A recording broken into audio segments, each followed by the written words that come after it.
ஓம் சாந்தி 28/8/2025 காலை முரளி. ஓம் சாந்தி. பாப்தாதா மதுபன். பாபா சொல்றாங்க, இனிமையான குழந்தைகளே, இப்போது உங்களுடைய வழக்கு விசாரிக்கப்பட்டிருக்கிறது. கடைசியில் அந்த நாள் வந்து விட்டதுன்ட்டு பாபா சொல்றாரு. நீங்கள் இந்த புருஷோத்தம சங்கமேகத்தில் உயர்ந்ததிலும் உயர்ந்த புருஷராக இப்ப மாறிக்கொண்டிருக்கிறீங்கன்ட்டு பாபா சொல்றாரு. கேள்வி: வெற்றி மற்றும் தோல்வியுடன் தொடர்புடைய எந்த ஒரு கீழான செயல் மனிதர்களுக்கு துக்கம் அளிக்கிறது? பதில்: சூதாட்டம். இந்த சூதாட்டம் தான் சூதாட்டம்ன்றது கீழான செயல். அது மனுஷங்களுக்கு துக்கம் அளிக்குதுன்றாரு. பல மனிதர்களுக்கு சூதாட்டம் விளையாட்டும் பழக்கம் இருக்கிறது. இது கீழான செயலாகும்ட்டு பாபா சொல்றார். ஏனென்றால் தோல்வி அடைவதால் துக்கம் வருது, வெற்றி அடைவதால் குஷி ஏற்படும். குழந்தைகளே, தெய்வீக கர்மங்களை செய்யுங்கள் என்று குழந்தைகளாகி உங்களுக்கு பாபா கட்டளையிடுகிறார்ன்ட்டு பாபா சொல்றாரு. நேரம் வீணாகும்படி எந்த ஒரு வேலையும் செய்யக்கூடாது. டைம் வேஸ்ட் ஆகுறபடி எந்த ஒரு வேலையும் செய்யக்கூடாதுன்றாரு. எப்போதும் எல்லையற்ற வெற்றி அடைய முயற்சி செய்யுங்கள்ட்டு பாபா சொல்றாரு. பாடல்: கடைசியில் அந்த நாள் வந்தது இன்று. ஓம் சாந்தி. டபுள் ஓம் சாந்தி சொல்றாரு பாபா. பிரம்மா பாபா ஒரு ஓம் சாந்தி சொல்றாரு. சிவபாபா ஓம் சாந்தி. குழந்தைகளாகிய நீங்கள் ஓம் சாந்தி என்று சொல்லலாம். பாபா சொல்றாரு, நம்ம திரும்ப ஓம் சாந்தி சொல்லணும். ஆனால் இங்கே டபுள் ஓம் சாந்தி. யாரை தந்தை சிவபாபா என்கிறோமோ அவர் சுப்ரீம் ஆத்மா. அவர் சொல்றாரு ஓம் சாந்தி. ரெண்டாவது தாதா பிரம்மா பாபாவும் சொல்றாரு ஓம் சாந்தி சொல்றாரு. குழந்தைகளும் கூறுகின்றார்கள், குழந்தைகளாகி நீங்களும் நாங்களும் ஆத்மா சாந்த ஸ்வரூபம் என்கிறீர்கள். நம்மளும் சொல்றோம், குழந்தைகளாகிய நீங்களும் பாபாவும் சரி, எல்லாருமே ஆத்மா தான், சாந்த ஸ்வரூபம் என்கிறீர்கள். சாந்தி தேசத்தில் வசிக்கக்கூடியவர்கள் நம்ம எல்லாருமே. பரந்தாமத்துல தான் நம்ம வசிக்கக்கூடியவங்க. இங்கே ஸ்தூல தேசத்தில் நடிப்பதற்காக நீங்க வந்திருக்கிறீங்கன்ட்டு பாபா சொல்றாரு. இந்த விஷயங்களை ஆத்மாக்கள் மறந்துட்டாங்கன்ட்டு பாபா சொல்றாரு. பிறகு கடைசியில் விசாரணை நடக்கும், அந்த நாள் வந்து விட்டதுன்றாரு. என்ன விசாரணை? பாபா துக்கத்தை நீக்கி சுகம் கொடு என்கிறார்கள். கூப்பிடுறாங்க, துக்கத்தை நீக்கி எங்களுக்கு சுகம் கொடு கடவுளேன்ட்டு எல்லாரும் கூப்பிடுறாங்க. ஒவ்வொரு மனிதனும் சுகம் அமைதியை தான் விரும்புறாங்க இல்லையா? உலகமே என்ன விரும்புதுன்னா சுகமா மகிழ்ச்சியா இருக்கணும், அமைதியா இருக்கணும், எந்த ஒரு கஷ்டம் துக்கம் வரக்கூடாது, நல்லா இருக்கணும், சுகமா ஹாப்பியா இருக்கணும், அதான விரும்புறாங்க. பாபா ஏழை பங்காளன் ஆவார். ஏழைகளுடைய பங்காளனா பாபா வந்திருக்காரு. இச்சமயம் பாரதம் முற்றிலும் ஏழையாக இருக்கிறது. இப்போ உலகத்திலே பாத்தீங்கன்னா இந்த பாரதம் தான் கடன் வாங்கிட்டு இருக்குது, முற்றிலும் ஏழையா இருக்குதுன்றாரு. நாம் முற்றிலும் பணக்காரர்களாக ஒரு காலத்துல இருந்தோம் என குழந்தைகள் அறிகிறீர்கள். இந்த வாழ்க்கை ஒரு வட்டம்னாங்களா, அந்த மாதிரி நம்ம இந்தியா ஒரு காலத்துல பாரதம் பணக்கார நாடா இருந்தது. ஆனா இப்ப பாருங்க எப்படி இருக்கு இல்லையா? இப்ப திரும்ப அது பணக்கார நாடா மாறும். அதனால ஒரு காலத்துல நம்ம முற்றிலும் பணக்காரர்களாக இருந்தோன்ட்டு குழந்தைகள் அறிகிறீர்கள். இது கூட பிராமண குழந்தைகளாகி உங்களுக்கு தான் தெரியும்ட்டு பாபா சொல்றாரு. ஆனா சூட்சமான நாடகத்தினுடைய எல்லா ரகசியமும் நமக்கு தான் தெரியுன்றாரு. மற்ற அனைவரும் காட்டில் இருக்கிறார்கள்ன்றார், முள்காட்டுல இருக்கிறாங்க மத்தவங்களாம். குழந்தைகளாகி உங்களுக்கு கூட வரிசை கிரமத்தில் தான் நிச்சயம் இருக்கிறதுன்ட்டு பாபா சொல்றாரு. இவர் தான் ஸ்ரீ பாபா. சிவபாபா தான் ஸ்ரீ. அவருடைய வழியும் உயர்ந்தாலும் உயர்ந்த வழியா தானே இருக்கும், ஏன்னா உங்களுக்கு தெரியுன்றாரு. கடவுள்னா அவர் உயர்ந்ததிலும் உயர்ந்தவர் இல்லையா? அப்ப அவரோட வழி கூட உயர்ந்ததா தானே இருக்கும். அதனாலதான் அவர் ஸ்ரீ சிவபாபான்னு சொல்லப்படுறாரு. பகவானின் மகா வாக்கியம் அல்லவா? மனிதர்களோ ராம் ராம் என இசைக்கருவி வாசிப்பது போல சொல்லிக்கொண்டே இருக்கிறாங்க. ராம் ராம் ராம்னு ஜபிக்கிறாங்க வாயால. இசைக்கருவி எப்படி வாசிக்கிறோமோ அது மாதிரி வாசிக்கிறாங்க. ராமரோ திரேதாவின் ராஜாவாக தானே இருந்தாரு. அதாவது இந்த ஞானத்தை கேட்டு இதை பாஸ் ஆகி போறவங்க லட்சுமி நாராயணன் ஆகுறாங்க. ஃபெயில் ஆகுறவங்க, வாழ்க்கையில தோல்வி அடைஞ்சு பாபா நினைவுல சரீரம் விடாம இந்த ஐம்புலனையும் அடக்காம சரீரம் விடுறாங்க அப்படின்னா அவங்க ராமர் ஆயிடுறாங்க. அதாவது மாயாட்ட தோல்வி அடைகிறவங்க ராமர் சீதை ஆகுறாங்க. அவங்க திரேதாயுகத்துல போய் பிறக்குறாங்க, திரேதாயுகத்துல இருந்து வராங்க. ராமர் திரேதாவின் ராஜாவாக தான் இருந்தார் இல்லையா? அவருடைய பேரை சொல்லிட்டு இருக்காங்க. ஆனா உண்மையிலே ராமர் கடவுள் தான், அவர் சிவபாபா தான். அவருடைய இன்னொரு பேர் தான் ராமர். நம்மளா ஆத்மாக்கள், நம்மளா சீதை. ராமர் திரேதாவின் ராஜாவாக இருந்தார். அவருக்கு நிறைய மகிமைகள் இருந்ததுன்ட்டு பாபா சொல்றார். ஆனால் 14 கலைகள் நிறைந்தவரா தான் இருந்தாரு ராமர். 2 கலைகள் குறைவா இருந்தது அவருக்கு. அவருக்காக தான் ராமராஜா ராம பிரஜா என்று பாடுறாங்க. ராமராஜா ராம பிரஜானா ராமருடைய தேசத்துல அவர் ஆண்ட காலத்துல ராமர் ராஜாவா இருக்கும்போது அவர் பிரஜைகள் கூட அவரை மாதிரியே இருந்தாங்கன்ட்டு பாடுறாங்க. நீங்கள் பணக்காரர்களாக மாறுகிறீர்கள் அல்லவா, ராமரை விட பெரிய பணக்காரர் லட்சுமி நாராயணன் ஆவர் அப்படின்ட்டு பாபா சொல்றாரு. சத்தியுகத்துல லட்சுமி நாராயணன் இருந்தாங்க, திரேதாயுகத்துல ராமர் சீதை இருந்தாங்க. ராமர் கூட வெள்ளி யுகத்துல தான் இருந்தாரு, வெள்ளி வெள்ளி மாளிகை அந்த மாதிரி தான் வந்தாரு. ஆனா அவரை விட பணக்காரவர் லட்சுமி நாராயணன். அவங்க வந்து தங்க யுகத்துல இருந்தாங்க, தங்க மாளிகைகளை வாழ்ந்தாங்க. ராமர் ராஜா, ராமர் பிரஜா. ராஜாவிற்கு வள்ளல் என கூறுகிறார்கள் அல்லவா, அன்னதாதா எனவும் சொல்றாங்க. தந்தையும் வள்ளலாக தான் இருக்கிறார், அனைத்தையும் நமக்கு கொடுக்குறாரு. இப்ப கடவுள் வந்திருக்கிறார், அவர் வள்ளலா இருக்காரு, எல்லாத்தையும் நமக்கு கொடுக்குறாரு. குழந்தைகளை உலகத்திற்கே அதிபதியாக இப்ப மாற்றுகின்றார். அங்கே கிடைக்காத பொருள் என்று எதுவுமே இல்லை. அதாவது சொர்க்கத்துல கொண்டு போய் சொர்க்கத்துக்கு அதிபதி ஆக்குறாரு. அங்க இல்லைன்ற பொருளே இல்லை. இங்க இருந்து பால் இல்லை, தண்ணி இல்லை, அது இல்லை, இது இல்லைன்றாங்களா, அங்க வந்து அந்த மாதிரி இல்லைன்ற வார்த்தை யார் வாயிலும் வராது. அதனால் பாவ செயலே அங்க ஏற்படுவதில்லைன்றாரு.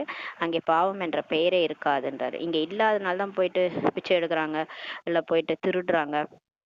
அங்க வந்து இல்லைன்ற வார்த்தையே இல்லை, அதனால அங்க எந்த பாவமும் யாரும் செய்ய மாட்டாங்க, அங்க எல்லாமே கொட்டி கிடக்கும்ன்றாரு. அங்க பாவ செயலே இருக்காது. அரைக்கல்பம் தெய்வீக ராஜ்யம் அங்க நடக்குது, பிறகு அரைக்கல்பம் அசுர ராஜ்யம் ஆகுன்றாரு. 2500 வருஷம் தெய்வீக ராஜ்யம் நடக்குது, லட்சுமி நாராயணன் ராஜ்யம் செய்யறாங்க, தேவதைகள் ராஜ்யம் செய்யறாங்க. பிறகு அரைக்கல்பம் அசுரன் மாயாவனுடைய ராஜ்யம் நடக்குது. அரசு ராஜ்யம் என்றால் அதில் தேக உணர்வு வருது, 5 விகாரங்கள் நிறைந்திருக்கிறதுன்ட்டு பாபா சொல்றாரு. இப்போது நீங்கள் படகோட்டி, அதாவது தோட்டக்காரரிடம் வந்திருக்கிறீங்க. நம்ம பாபாட்ட வந்துட்டு அவர் தான் நம்ம படகை வந்து கரை சேர்க்கிறாரு, வாழ்க்கை எனும் படகை கரை சேர்க்கிறாரு. இந்த கரையிலேருந்து அந்த கரைக்கு கூட்டு போறாரு, கலியுகத்திலேருந்து சொர்க்கத்துக்கு கூட்டு போற படகோட்டி வந்திருக்கிறாரு. தோட்டக்காரராகவும் வந்திருக்காரு, நம்ம முள்ளெல்லாம் மலராக்குறாரு. நாம் நேரடியாக அருகில் அமர்ந்திருக்கிறோம் என உங்களுக்கு தெரியும். குழந்தைகளாகிய நீங்கள் கூட இருந்து கொண்டே மறந்து போகிறீங்கன்றாரு. பகவான் கொடுக்கும் கட்டளையை ஏற்றுக்கொள்ள வேண்டும் அல்லவா, இங்க இருந்துகிட்டே மறந்துறீங்க. பாபா என்ன சொல்றாரோ அதை கேட்கணும் இல்லையா. முதல் உயர்ந்தலும் உயர்ந்தவராக மாறுவதற்காக அவர் ஸ்ரீமத்தை நமக்கு கொடுக்கிறார். எனவே அந்த வழிப்படிதான் நடக்க வேண்டும் அல்லவான்ட்டு பாபா சொல்றாரு. முதலில் ஆத்மாபிமானி ஆகுங்கள் என்று வழி சொல்றாரு. பாபா ஃபர்ஸ்ட் என்ன சொல்றாரு, நீங்க உடல் உணர்வுல தான் தப்பு பண்றீங்க, நான் உடலே இல்லை, நான் ஆத்மான்னு உணர்ந்து பாருங்க, நீங்க அந்த ஸ்ரீமத் படி கரெக்டா நடப்பீங்கன்றார். ஆத்மாவுக்கான பாபா வந்து நமக்கு நல்லது, யாருக்கு நல்லது செய்யறாருன்னா ஆத்மாவுக்கு நல்லது செய்யறாரு. நம்ம தேக உணர்வுல போயிட்டு பாபா சொல்ற பேச்சு கேட்காம தப்பு பண்ணிடுறோம். அதனால ஆத்மாபிமானியா ஆகுங்கன்ட்டு வழி சொல்றாரு. பாபா ஆத்மாக்கள் ஆகிய நம்மை தான் வந்து படிக்க வைக்கிறாரு. இப்போ இதை உறுதியாக நினைவில் வைத்துக் கொள்ளுங்கள் சொல்றாரு. இப்போ உடலெல்லாம் அவர் படிக்க வைக்கல, உடலே அவர் பார்க்கல. ஆத்மா நெற்றிபுரத்துல இருக்கிற ஆத்மா உயிர் தான் இந்த உடல்ல நடிச்சிட்டு இருக்குது. அந்த உயிரை பார்த்து தான் அவர் பேசிட்டு இருக்கிறாரு, ஆத்மாட்ட தான் பேசிட்டு இருக்கிறாரு. இதை முதல்ல உறுதியா நினைவு வச்சுக்கோங்க. அந்த ஆத்ம உணர்வுல வாங்கன்றாரு. இந்த வார்த்தைகள் நினைவு இருந்தால் படகு கரையேறி விடுன்றாரு. இப்ப பாபா சொல்றது இந்த வார்த்தைகள் ஞானம் வந்து புத்தியில பதியுது அப்படின்னா கண்டிப்பா நம்ம படகு கரையேறிடும். கடைசியில பாபா நினைவு வந்துட்டா போதும். நீங்கள் தான் 84 பிறவிகள் எடுக்கிறீங்கன்னு குழந்தைகளுக்கு புரிய வைக்கப்பட்டுகிறதுன்ட்டு பாபா சொல்றாரு. நீங்கள் தான் தமோ பிரதானத்துல இருந்து இப்ப சதோ பிரதானமாக ஆகுறீங்க. இந்த உலகம் பதிதமான துக்கமுடையது ஆகும்ட்டு பாபா சொல்றாரு. ஆனா வெளி உலகம் பாருங்க, தூய்மையற்ற உலகம், துக்கமா இருக்கிறாங்க இல்லையா எல்லாரும். தவறு செய்யறாங்க, அதனோட தவறினுடைய தண்டனையை அனுபவிச்சுட்டு இருக்கிறாங்க, துக்கமா இருக்கிறாங்க எல்லாருமே. சொர்க்கத்திற்கு சுகதாமம் என்று கூறப்படுகிறது. ஆனா இது பேர் துக்கதாம். ஆனா புது உலகம் வந்து சொர்க்கம், அது வந்து சுகதாமம்ட்டு சொல்லப்படுது. சிவபாபா பகவான் நம்மை படிக்க வைக்கிறார் என குழந்தைகள் அறிகிறீர்கள். நாம் அவருடைய மாணவர்கள். இப்ப நமக்கு பாடம் சொல்லி கொடுக்கறது கடவுளே வந்து பாடம் சொல்லி கொடுக்குறாரு, அவர் தான் நம்மளை படிக்க வைக்கிறாரு. நம்ம அவருடைய ஸ்டூடெண்ட். அவர் தந்தையாக இருக்கிறார், ஆசிரியராகவும் நமக்கு இருக்கிறார். எனவே நன்கு படிக்க வேண்டும்ட்டு பாபா சொல்றாரு. தெய்வீக கர்மங்களையும் செய்யணும். அப்ப பாபா என்ன சொல்றாரோ அதன்படி நடந்து நம்ம நடத்தை மாறணும், தெய்வீகமான மாறணும்ன்றாரு. எந்த ஒரு கீழான செயல்களையும் நீங்க இப்ப செய்யக்கூடாது. சூதாட்டம் கூட கீழான கர்மத்தில் தான் வருதுன்றாரு. இந்த ரம்மி ஆடுறது இதெல்லாம் இந்த சில இப்பெல்லாம் வந்து டிஃப்ரெண்டா போன்லயே ஆடுறாங்களே, போன்ல எல்லாம் இந்த சூதாட்டம் எல்லாம் செய்யறாங்க. அதுல போய் தோத்து போயிட்டு என்ன பண்ணிடுறாங்க, தற்கொலை பண்ணிக்கிறாங்க இல்லையா. ஜெயிச்சா வந்து சந்தோஷம் ஏற்படுது, ஆனா தோத்துட்டாங்கன்னா தற்கொலை பண்ணிக்கிறாங்க. அந்த கேம்லாம் விளையாடுறாங்க பாருங்க, அதுதான் சூதாட்டம். அது காசு வச்சு வச்சு விளையாடுறாங்க பாருங்க, அது சூதாட்டம். அது வந்து அந்த மகாபாரதத்துல நம்ம பார்த்துருப்போம். அந்த சூதாட்டத்தினாலதான் அந்த ஃபுல்லாவே அந்த பிரச்சனையே மகாபாரத போரே நடந்ததுன்ட்டு அந்த மகாபாரத கதையில நம்ம கேட்டிருக்கோம். அது கதை தான், உண்மையா நடக்கல. அந்த கதையை வந்து என்ன சொல்லுது, சூதாட்டம் வந்து என்ன பண்ணுது, அது தவறான காரியம். அதனால ஒரு ஒரு சாம்ராஜ்யமே அழிஞ்சு போகுது இல்லையா. அதனால பாபா வந்து சொல்றாரு, சூதாட்டம் ரொம்ப கீழான கர்மத்துல வருது, இதுவும் துக்கம் அளிக்கிறது. தோல்வி அடைந்தால் துக்கம் ஏற்படும், வெற்றி அடைந்தால் மகிழ்ச்சி ஏற்படும். இப்போது குழந்தைகளாகி நீங்கள் மாயாவிடம் எல்லையற்ற தோல்வி அடைந்துள்ளீர்கள்ன்றார். நம்ம பாருங்க 63 ஜென்மம் அந்த மாயா கூடயே இருந்து ரொம்ப தோல்வி அடைஞ்சு ஆத்மா சக்தி இல்லாம இருக்கிறோம் இப்ப நம்ம எல்லாருமே. பாபா வந்து எழுப்புறாரு. அவர் அவர் சொல்றாரு, அவர் சொல்றத செய்யற அளவு கூட இந்த மாயா நம்மள விட மாட்டுதுன்னா அந்த அளவுக்கு மாயாட்ட தோல்வி அடைஞ்சிருக்கிறீங்கன்றாரு. அதாவது நாக்குக்கு அடிமையாகிறது, கண்ணுக்கு அடிமையாகிறது, கை காலுக்கெல்லாம் அடிமையாகி உட்காந்துருக்கோம். அந்த 5 விகாரத்துக்கும் அடிமையா இப்ப இருக்கிறது ஆத்மாக்கள் எல்லாருமே. இப்போ நடிக்க வந்தவங்க எல்லாம் 5 விகாரத்துக்கு அந்த உடல் உணர்வுல டோட்டலா நம்ம இந்த உடல் தான் நினைச்சிட்டு இருக்கிறாங்க. அந்த உடலே நம்ம கிடையாது. அது மாதிரி காமம், கோபம், பற்று, ஆசை, அகங்காரம் எதையும் விட முடியாத அளவுக்கு மாயாட்ட தோல்வி அடைஞ்சு உட்காந்துருக்கிறீங்கன்றாரு. இது எல்லையற்ற வெற்றி தோல்வின்னு விளையாட்டாகன்றாரு. ஆனா நீங்க தான் வெற்றி அடைஞ்சு போனீங்க போன கல்பத்துல. எல்லா பிகேஸும் நம்ம கடைசியா மாயாட்ட வெற்றி அடைஞ்சிட்டோம். வெற்றி அடைஞ்சுதான் நம்ம வந்து 5000 வருஷம் இறுதியில இந்த உலகத்தை விட்டு நம்ம போனோம், பறந்து பாபா கூட போனோம். அப்புறம் சொர்க்கத்துல வந்து நடிச்சோம். ஆனா இந்த வெற்றியினுடைய பார்ட் இருக்குது. கண்டிப்பா நம்ம வெற்றி அடைய போறோம். 5 விகாரங்கள் என்ற ராவனிடம் தோற்பதே தோல்வின்றாரு. ஆனா யார் வந்து இந்த மாயாட்ட தோக்குறாங்களோ அவங்க தோத்துட்டாங்க, அதுதான் பெரிய தோல்வின்றாரு. அதன் மீது வெற்றி அடைவதில் வேண்டும் சொல்றாரு. மாயாவை ஜெயிங்கன்றாரு பாபா. பாபா நினைச்சு அந்த 5 விகாரத்தை வெல்லுங்கன்றாரு. மாயாவிடம் தோற்றால் தோல்வி ஆகும். இப்போது குழந்தைகளாகிய நீங்கள் வெற்றி அடைய வேண்டும்ட்டு பாபா சொல்றாரு. அதனாலதான் நம்மளை தேர்ந்தெடுத்திருக்காரு. அங்கங்க அங்கங்க என்ன பண்றாரு, பிகேஸ் தேர்ந்தெடுக்கிறாரு. குழந்தைகளை தேர்ந்தெடுத்து அவங்களுக்கு ஞானம் சொல்லி புரிய வச்சு அவங்க இருக்கிற ஏரியால இவங்களுடைய வைப்ரேஷன் போய் எல்லாரையும் மாத்தும். அதனாலதான் அங்கங்க நம்மளை தேர்ந்தெடுத்து நம்மள மாயாவை வெற்றி அடைய வைக்கிறாரு. இப்போது நீங்கள் கூட சூதாட்டம் போன்ற அனைத்தையும் விட்டு விட வேண்டும்ட்டு பாபா சொல்றாரு. அதான் யார் இதை மாதிரி போயிட்டு இருக்காங்களோ அவங்களுக்கு சொல்றாரு. சிலருக்கு ஒவ்வொரு நல்ல வீக் பாயிண்ட் இருக்கும். அந்த மாதிரி சிலருக்கு சூதாட்டம் ஆடுறதுல வீக் பாயிண்ட் இருக்கும். அது என்ன பண்ணிடும், அவங்க வாழ்க்கையை அழிச்சிடும் இல்லையா. அதனால இதெல்லாம் விட்டுடுங்கன்றாரு. இந்த ஃபைனான்ஸ்ல போய் காசு போடுறது அதெல்லாம் வந்து நிறைய இதெல்லாம் நமக்கு துக்கத்தை தான் கொண்டு வரும், ஏமாற்றத்தை கொண்டு வரும். இந்த மாதிரி கூட சில பிகேஸ் மாட்டிட்டு இருக்கலாம் ஒரு வேளை. அதனால பாபா வந்து இன்னைக்கு முறையில் அது சொல்றாரு, சூதாட்டன்றதெல்லாம் விட்டுருங்க, இப்போது எல்லையற்ற வெற்றி அடைய முழு கவனம் கொடுக்க வேண்டும்ட்டு பாபா சொல்றாரு. இப்ப மாயாவை வெல்லுங்க, அதுக்கு முழு அட்டென்ஷன் கொடுங்கன்றாரு. நேரம் வீணாகும்படி எந்த செயலையும் நீங்க இப்ப செய்யக்கூடாது. சிலர் என்ன பண்றாங்க, டைம் வேஸ்ட் பண்றாங்க. பாபாவை நினைக்காம வேற வேற விஷயங்கள்ல புத்தியை போயிட்டு மாட்டிக்கிறதுனால டைம் வேஸ்ட் ஆயிட்டு இருக்குது. அந்த மாதிரி செயலை செய்யாதீங்கன்றாரு. எல்லையற்ற வெற்றி அடைவதற்காக இப்ப முயற்சி செய்யணும். செய்விக்கக்கூடிய தந்தையே சக்திசாலியாக இருக்கிறார்களே, அவரே சர்வ சக்திவான் ஆவார். இப்ப நம்மளால ஜெயிக்க முடியாது, ஆனா நம்மள ஜெயிக்க வைக்கக்கூடியவர் நம்ம கூட இருக்கிறாருல. அவர் யாரு, அவர் வந்து எப்பேற்பட்ட பவர்ஃபுல்லான பர்சன் நமக்கு கிடைச்சிருக்காரு. சர்வ சக்திவான், அல்மைட்டி அத்தாரிட்டி. அவரும் நம்மளை ஜெயிக்க வைக்க போறேன்னு சொல்றாரு. அப்புறம் ஏன் நமக்கு அவள், அவர் கூட இருந்துக்கிறாருன்னா நம்மள மாயாவை ஜெயிக்க வச்சிருவாரு. அதான் பரமசிவன் கழுத்துல இருந்து பாம்பு கெடுச்சுன்னு சொல்லுவாங்களா, அந்த கதை தான். யாரும் இருக்க இடத்துல இருக்க வரைக்கும் எல்லாம் சௌக்கியமே அந்த கருடம் சொல்லிச்சான். அப்ப வந்து பாருங்க, அவர் பாபா கூட இருக்கிற வரைக்கும் நமக்கு வந்து சேஃப்டியா தான் நம்ம இருப்போம். பாபா மட்டும் சர்வசக்திவான் அல்ல, ராவணனும் சர்வசக்திவான் என புரிய வைக்கப்பட்டிருக்கிறது. ஆனா பாபா ஒரு பக்கம், சிவன் வந்து நம்மள மாத்திட்டு இருந்தாலும் ஒரு பக்கம் இந்த மாயா வந்து நம்மள வந்து அது பக்கம் இழுக்கும். அது எப்படியாவது நம்மளை வந்து கவர் பண்ணி நம்மள எது வீக் பாயிண்ட் இருக்கோ அது பக்கம் பிடிச்சி இழுத்துட்டு போலான்னு பார்க்கும். அதுவும் சர்வசக்திவான்றாரு. அரைக்கல்பம் ராவணன் ராஜ்யம், அரைக்கல்பம் ராமராஜ்யம் நடக்கிறது. இப்போது நீங்கள் ராவணன் மீது வெற்றி அடைறீங்க. இப்போது அந்த எல்லைக்குட்பட்ட விஷயங்களை விட்டு விட்டு எல்லையற்றதுல நீங்க போகணும்ட்டு பாபா சொல்றாரு. இப்ப இந்த சின்ன சின்ன உலகாய விஷயங்கள் போய் மாட்டிட்டு இருக்கிறோம்ல, இந்த காசு பணம், அவங்க இவங்க, இந்த வீடு அந்த வீடு, அந்த அதாவது இந்த இந்த நிலம் அந்த நிலம், இது எண்ணிது ஒன்னிது, இந்த மாதிரி எல்லைக்குட்பட்ட விஷயங்கள்லாம் அதெல்லாம் விட்டுடுங்க. விட்டுட்டு எல்லையற்ற விஷயங்கள்ல போங்க. பூமியே நமக்கு சொந்தம், உலகத்துக்கே அதிபதியா நம்ம ஆக போறோம். அப்ப உலகத்தை காப்பாத்தணும். உலகம் முற்றிலும் எப்படி ஆயிடுச்சு, 5 விகாரங்கள்ல மூழ்கி போய் கிடக்குது. மாயாவில இருந்து எல்லாம் வெளியே வரணும்னா அப்ப நம்ம பாபாவை நினைச்சு நினைச்சு சக்தி வாங்கி எல்லாருக்கும் முழு உலகத்துக்கும் கொடுக்கணும். அப்ப எல்லையற்றதுல இப்ப போகணுன்றாரு. படகோட்டி வந்திருக்கிறார் இல்லையா, கடைசியில் அந்த நாள் வந்து விட்டது அல்லவா. உயர்ந்தலும் உயர்ந்த தந்தையிடம் வழக்கு இப்ப விசாரிக்கப்படுகிறதுன்ட்டு பாபா சொல்றாரு. குழந்தைகளே, நீங்கள் அரைக்கல்பமாக மிகவும் ஏமாற்றம் அடைந்துள்ளீர்கள் என பாபா சொல்றாரு. இப்போ வந்து வழக்கு விசாரிக்கப்படுதுன்னா அந்த சுப்ரீம் ஃபர்ஸ்ட் வந்து ஹைகோர்ட்டுக்கு போவாங்க, அப்புறம் சுப்ரீம் கோர்ட்டுக்கு போவாங்க, வழக்கு விசாரிப்பாங்க. அந்த மாதிரி ஃபுல்லாக ட்ராமா முடிஞ்சிச்சு. இந்த ட்ராமாவில் நிறைய தவறு நடந்திருக்குது. இதுல யார் யாருடைய தவறு, எல்லாருடைய கர்மாவும் விசாரிக்கப்படும். இப்ப கடவுள்கிட்ட தான் கடைசியில அந்த வழக்கு வந்து விசாரிக்கப்படுது. இது முஸ்லீம் தர்மத்துல கூட சொல்லியிருக்கிறாங்க. அல்லாஹ் வந்து கடைசியில அந்த தூங்கிய இந்த கல்லறையில இருந்து எழுப்புவாராம். எல்லாம் செத்த பணம் மாதிரி இருக்கிறாங்க. இப்போ எல்லாரையும் எழுப்புறாரு, ஆத்ம உணர்வை தூண்டுறாரு. அதை தான் அவங்க அப்படி சொல்லிட்டாங்க. கலையில இருந்து எப்படி நியாய தீர்ப்பு வழங்கக்கூடிய நாள் வரப்போகுது அப்படின்னு பைபிள்லயும் சொல்லியிருக்கு, குரான்லயும் சொல்லியிருக்குது. அப்ப இப்ப பாபாவும் சொல்றாரு, இப்ப வழக்கு விசாரிக்கப்படுதுன்றாரு. கடைசியா நம்ம கணக்கு வழக்கு முடியிற நேரம் இதுதான். அதாவது கலியுக இறுதி மோசமான விஷயங்கள் ஏன் நடக்குதுன்னா, இந்த நேரம் நியாய தீர்ப்பு வழங்கப்படுது, கர்ம கணக்குகள் முடியுது. அதனால தான் டக்கு டக்குன்னு இறப்பு, ஹோல்சேல் மரணம், அங்கங்க இறப்பு, அங்கங்க ஆக்சிடென்ட், இதெல்லாம் ஏன் நடக்குதுன்னா அவங்களுடைய கர்ம கணக்கு அவங்கவுங்க முடிக்கிறாங்க. அதனாலதான் இந்த வழக்கெல்லாம் விசாரிக்கப்படுதுன்றாரு. குழந்தைகளே, நீங்கள் அரைக்கல்பமாக மிகவும் ஏமாற்றம் அடைந்துள்ளீர்கள் என பாபா சொல்றாரு. நீங்க பதீதமாகி இருக்கிறீங்க, நீங்க எல்லாமே தூய்மையற்றவர்களா ஆயிட்டீங்க. நம்ம தேவதைகளா நடிச்சவங்க, மற்றவங்கள விடுங்க, முழு உலகமும் எப்படியே தெரியாது. நம்ம சொர்க்கத்துல இருந்து நடிச்சு வந்தவங்க, மாயை வென்ற ஆத்மாக்கள். நம்ம போய் மாட்டிக்கிட்டோம் பாருங்க. அரை கால்பம் 2500 வருஷமா ஏமாற்றம் அடைஞ்சிருக்கிறீங்கன்றாரு. தூய்மையற்றவர்களாக ஆகிட்டீங்க. பாவனமான பாரதம் இப்ப சிவாலயமாக ஒரு காலத்துல இருந்தது, தூய்மையா இருந்தது. நீங்கள் சிவாலயத்தில் தான் இருந்தீங்க. அதாவது இப்ப மனசு சரியில்லைன்னா கோயிலுக்கு போறோம். கோயில் தான் சிவாலயம்னு சொல்றோம். ஆனா உலகமே ஒரு காலத்துல கோயிலா இருந்துச்சு, அதுதான் சொர்க்கம்.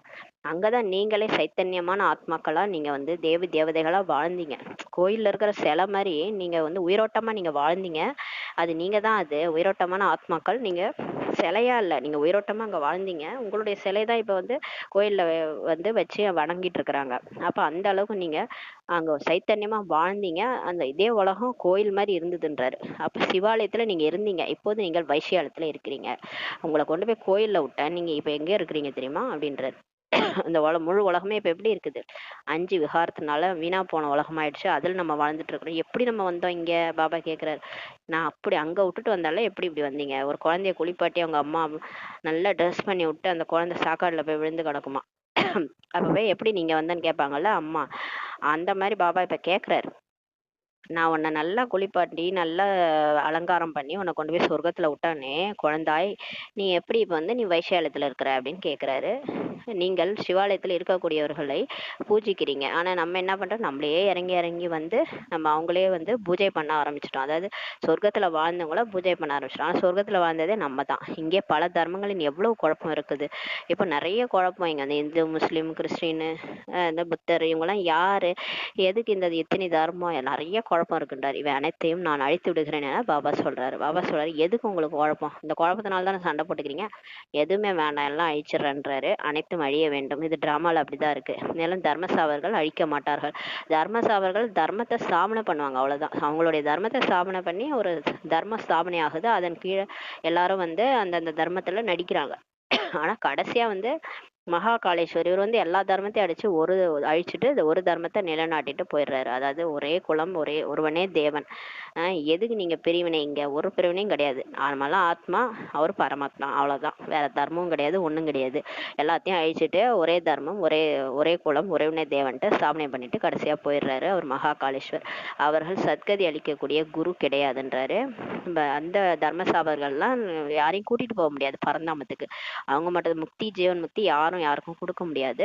இங்க மனுஷனால யாரும் கொடுக்க முடியாது. கடவுள் தான் வந்து சத்கதி அடிக்கணும். சத்கதி இந்த ஞானத்தினாலதான் கிடைக்கிறது. அறிவாலதான். இப்ப ஞானம்ன்றது அறிவு, நாலேஜ். இந்த ஞானத்தினாலதான் நம்ம நல்ல கதியை அடையிறோம். இப்போ ஒரு குழந்தை வந்து ஏதாவது கத்தியை எடுக்கும், அதுக்கு நாலேஜ் இல்லை. அதை வந்து எடுத்து வெட்டிக்கும். அதுக்கு தெரியாது வெட்டினா ரத்தம் வரும்ன்ட்டு. அது வெட்டிக்குது, இல்லை போயிட்டு ஒரு நெருப்புல போய் சுட்டுக்குது. அதுக்கு அறிவே இல்லை அந்த குழந்தைக்கு. அப்ப அம்மா என்ன பண்ணுவாங்க, சொல்லுவாங்க, அம்மா இது வந்து இந்த கத்தி எடுத்தா வெட்டும், இது வந்து ரத்தம் வரும், அது மாதிரி இதை போய் தொட்டினா சுட்டுக்கும் அப்படின்னு அம்மா சொல்லுவாங்க. அது நாலேஜ். அந்த நாலேஜ்னால அந்த குழந்தைக்கு வந்து புரியுது, புத்தியில பதியுது, இதை எடுக்கக்கூடாது, அடுத்த தடவை எடுத்தோன்னா நம்ம வெட்டிக்குவோன்ட்டு. அதுதான் நாலேஜ், அதுதான் ஞானம். இப்ப அதே ஞானத்தை தான் கடவுள் வந்து சொல்லிட்டு இருக்கிறாரு. அப்ப அவர் அம்மாவா இருந்து அவர் என்ன சொல்றாரு, குழந்தைகளே இதை செய்யாதீங்க, இது பாவ கர்மம். குழந்தைகளே இதை பண்ணுங்க, இது புண்ணிய கர்மம். ஆத்ம உணர்வுல இருந்து நீங்க செய்யறது எல்லாம் புண்ணிய கர்மம். நீங்க தேக உணர்வுல இருந்து செய்யறது எல்லாம் தவறான கர்மம். நீங்க சாப்பிட்ற சாப்பாடெல்லாம் இந்த மாதிரி இதெல்லாம் உங்களுக்கு பிரச்சனை கொடுக்கும், இப்படி சாப்பிடாதீங்க, இப்படி பண்ணுங்க. இதெல்லாம் வந்து பாபா வந்து நமக்கு சொல்றதெல்லாம் ஞானம், நாலேஜ். எது நல்லது கெட்டது இது எல்லாத்தையும் கொடுத்து சத்கதி நமக்கு கொடுக்குறாரு. அனைவருக்கும் சத்கதி அளிக்கும் வல்லல் ஞான கடல் பாபா தான். இந்த வார்த்தைகளை நன்கு குறித்து கொள்ளுங்கள்ன்றார். இப்ப சொல்றது யாரோ ஒரு மனிதர்கள் கிடையாது, நமக்கு ஞானத்தை சொல்றது சத்கதி அளிக்கக்கூடிய வல்லல் ஞான கடல் சிவத்தந்தை இறங்கி வந்து பரந்தாமத்துல இருந்து இறங்கி வந்து பிரம்மா பாபா உடல்ல நமக்கு அந்த வார்த்தைகளை சொல்லிட்டு இருக்காரு. நல்லா குறிச்சு வச்சுக்கோங்க. பலர் இங்கே கேட்டு விட்டு வெளியில் சென்றதும் இங்கே கேட்டது இங்கேயே இருந்து விடுகிறதுன்றார். நிறைய பேர் சென்டர்ல உட்காந்து ஞானம் கேட்டுட்டு இங்கேயே இந்த காதல வாங்கி இந்த காதல அந்த சென்டர்லயே விட்டுட்டு வெளியே போயிடுறாங்கன்றாரு. அப்படியே மறந்துடுறாங்கன்றாரு. அப்புறம் பழையபடி பழைய தப்பு பண்ணிட்டு இருக்காங்க. கர்ப்ப சிறையில் நாங்கள் பாவம் செய்ய மாட்டோம் என்று சொல்றாங்க. இப்ப பாருங்க இது எப்படி இருக்குன்னா, அதாவது இப்ப நம்ம ஞானம் கேட்டுட்டு எல்லாத்தையும் மறந்துட்டு வெளிய போறோம் இல்லையா? மறந்துட்டு பழையபடி நம்ம தப்பு பண்ணிட்டு இருக்கோம். ஞானம் கேட்கும்போதே அந்த மாதிரி தான் பண்றோம். அத வந்து பாபா சொல்றாரு எப்படி இருக்குன்னா, அந்த கர்ப்ப சிறையில ஒரு ஆத்மா இறந்து ஒரு அம்மா வயித்துக்குள்ள போயிட்டு ஒரு குழந்தை உடல்ல புகுதும் போது அது என்ன ஆகுதுன்னா அந்த ஆத்மா வந்து குழந்தையா பிறக்க போகுது. அப்ப அதுக்கு வந்து 9 மாசம் அவருக்கு பாபா வந்து காட்சி காட்டுறாரு. நீ போன ஜென்மத்துல இதெல்லாம் பண்ண இதே வீட்டுல நீ போய் போறப்ப இங்க நீ இதெல்லாம் அனுபவிப்ப, இப்படிலாம் நான் இப்படிதான் நீ கஷ்டப்படுவ அப்படின்னு தண்டனை காட்டுறாரு. அப்ப அந்த ஆத்மா கதறுது, ஐயோ நான் தப்பு பண்ண மாட்டேன், என்னை விட்டுருங்க, நான் பாவம் செய்ய மாட்டேன்ட்டு. அப்புறமா அந்த 9 மாசம் கழிச்சு பிறந்து வெளியே வருது இல்லையா? வெளியே வந்தோடனே ஆத்மா திரும்ப ஆட்டம் போட ஆரம்பிச்சிருது. பிறகு வெளியே வந்ததும் அவ்வளவுதான், அங்கேயே சொன்னது அங்கேயே இருந்து விடுகிறதுன்றாரு. அதாவது அந்த வயித்துல அது சொல்லிச்சுல தர்மராஜிட்ட, பாபாட்ட சொல்லுது, கடவுள்கிட்ட தான் சொல்லுது, ஆத்மா சொல்லுது, நான் தப்பு பண்ண மாட்டேன் கடவுளே, நான் இனிமே பண்ண மாட்டேன், என்னை மன்னிச்சிரு, நான் பாவம் செய்ய மாட்டேன்னு சொல்லுது. ஆனா வெளியே வந்தது முடிஞ்சு போச்சு, சொன்னது அந்த வயிற்றிலேயே நின்றுதுன்றாரு. அது போன்றதான், அது மாதிரிதான் நம்ம பண்றோன்றாரு. அதாவது முரளி கேட்கும் போதுதான் அப்படியே நான் மாறிடுவேன், நான் பண்ணிடுவேன், நான் அப்படியே நான் தான் பக்கா பிகே அப்படின்ற மாதிரி நம்ம நினைச்சுன்னு இருப்போம். ஆனா சென்டரை விட்டு வெளியே போனோடனே எல்லாத்தையும் மறந்துட்டு பழையபடி எல்லா தப்பையும் மாயா கூட சேர்ந்து பண்ணிட்டு இருப்போம். மாயா என்ன சொல்லுதோ அதை தான் கேட்போம். வெளி உலகத்துல மாயா தானே, மாயா புத்தி உடையவங்க என்ன சொல்றாங்களோ அப்படியே அதை நம்ம பண்ணிட்டு இருப்போம் இல்லையா? அததான் பாபா சொல்றாரு. சிறிது பெரியவர்கள் ஆனதும் பாவம் செய்ய ஆரம்பித்து விடுறாங்க. கொஞ்சம் பெரியவர்கள் ஆனதுமே எல்லாருமே அந்த அந்த குழந்தை என்ன பண்ணுது, கொஞ்சம் பெருசானவனே பாவம் பண்ண ஆரம்பிச்சது. குழந்தையா இருக்கும்போது கம்முன்னு இருப்பாங்க, கொஞ்சம் பெருசானவனே திரும்ப பாவம் பண்ண ஆரம்பிச்சிடுறாங்க, காம விகாரத்தில் ஈடுபடுகிறார்கள். சத்தியுகத்திலோ கர்ப்பம் கூட மாளிகையாக தான் இருக்குதுன்றாரு. சொர்க்கத்துல அப்படி கிடையாது. கர்ப்பம்ன்றது கர்ப்ப சிறை கிடையாது. 9 மாசம் எல்லாம் கஷ்டப்பட வேண்டிய, வயிற்றுல இருந்து அப்படியே கையை காலை சுருக்கின்னு கஷ்டப்பட தேவையில்ல. சத்தியுகத்துல அப்படி கிடையாது, மாளிகையா இருக்கும். எப்படி தங்க மாளிகையில நம்ம சீக்கிரமா கர்ப்பம் கூட அங்க மாளிகையா இருக்கும். அங்க வந்து அது வயிற்றுல எல்லாம் இருக்குமான்னு தெரியல, அது வந்து மாளிகையா இருக்கிறதுனால அது வந்து ஒண்ணுமே, உங்களுக்கு குழந்தை வந்து அங்க அழ வேண்டிய அவசியமே இல்லை, குழந்தை சிரிச்சுக்கிட்டே தான் பிறக்கும். அது கர்ப்பம் கூட அது மாளிகையா இருக்கும். எனவே கடைசியில் அந்த நாள் இன்று வந்து விட்டது என பாபா புரிய வைக்கிறாரு. அது எந்த நாள்? புருஷோத்தம சங்கமேகம். அதாவது பாபா கிடைக்கிற நாள் வந்துருச்சு. நம்ம கடவுளே தேடினா அவர் கிடைச்சிட்டாரு இல்லையா? நம்ம பாவம் செய்யறதுல இருந்தெல்லாம் வெளியே வர நாள் வந்துருச்சு இப்போ அப்படின்றாரு. அதை பற்றி யாருக்கும் இப்ப தெரியல. நான் புருஷோத்தமலாக மாறிக்கொண்டிருக்கோம் என குழந்தைகள் உணர்கிறார்கள். நமக்கு தெரியுது, நம்ம பாபா வழிபடி நடந்து நம்ம யோகா பண்றோம், முரளி படிக்கிறோம், அமிர்த வேலை பண்றோம், நம்ம எல்லாமே பாபா சொல்ற மாதிரி கேட்டுட்டு இருக்கிறோம். நேத்து கூட பாபா வந்து சார்ட் வைக்க சொன்னாரு. சிலர் வந்து பாபா நினைக்கிறதே எப்படி நினைக்கிறோம்ட்டு தெரியாமலே 6 மணி நேரம் எழுதுறாங்க, 7 மணி நேரம் 8 மணி நேரம் எழுதுறாங்க. அந்த மாதிரிலாம் நினைக்கல அவங்க. 1 மணி நேரம் உட்காந்தா கூட புத்தி வெளியே போகுது, அது தெரியாம சார்ட் தப்பு தப்பா எழுதுறாங்க. சார்ட் தப்பா எழுதுனா கூட தண்டனைன்ட்டு சொல்றாரு பாபா. நேத்து முரளியில சொல்லியிருக்கிறாரு. பாத்தீங்கன்னா ஆனா இப்ப வந்து நம்ம பாபா வந்து சொல்லி சொல்லி நம்ம கொஞ்சம் கொஞ்சமா மாறிட்டு இருக்கிறோம். உயர்ந்ததிலும் உயர்ந்த புருஷர்களாக நாம் தான் இருந்தோம். பாபா சொல்றாரு, நம்ம தான் ஒரு காலத்துல உயர்ந்ததிலும் உயர்ந்த ஆத்மாக்களாக இருந்தோம். சிரேஷ்டத்திலும் சிரேஷ்ட தர்மம் இருந்தது இதே பூமியில, கர்மமும் சிரேஷ்டத்திலும் சிரேஷ்டமாக இருந்தது அப்படின்றாரு. ராவண ராஜ்யமே அப்ப கிடையாது. அப்ப உலகமே சொர்க்கமா இருந்தது. அப்ப இருந்தவங்க எல்லாருமே நல்லவங்களா இருந்தாங்க. ஒரு உலகங்களை, அதாவது துவாபர ஒரு 100 வருஷத்துக்கு முன்னாடி போனா கூட இந்த அளவுக்கு மோசமா உலகம் வந்து இருந்திருக்காது. நீங்களே பார்த்திருப்பீங்க. ஒரு ஒரு 1000 வருஷத்துக்கு முன்னாடி போயிருந்தா புத்தன், இயேசு, காந்தி எல்லாம் இருந்திருப்பாங்க. ஒரு 1000 வருஷத்துக்கு முன்னாடி போயிருந்தா இயேசு கூட இருந்திருப்பாரு, புத்தன், இயேசு, காந்தி எல்லாம் இருந்திருப்பாங்க. 2500 வருஷம் 2500 வருஷத்துல துவாபர யுகத்துல இதெல்லாம் நடந்திருக்கும். அப்பெல்லாம் கூட உலகம் பாத்தீங்கன்னா ரஜோ பிரதான நிலையில இருந்திருக்கும். 2500 வருஷத்துக்கு முன்னாடி எப்படி இருந்திருக்கும் யோசிச்சு பாருங்க. அப்ப ரொம்ப வந்து கர்மமும் சிரேஷ்டமா இருந்திருக்கும். அங்க இருக்க எல்லாருமே தேவதைகளா இருந்திருப்பாங்க. அவங்க வந்து உயர்ந்த கர்மம் பண்ணியிருப்பாங்க.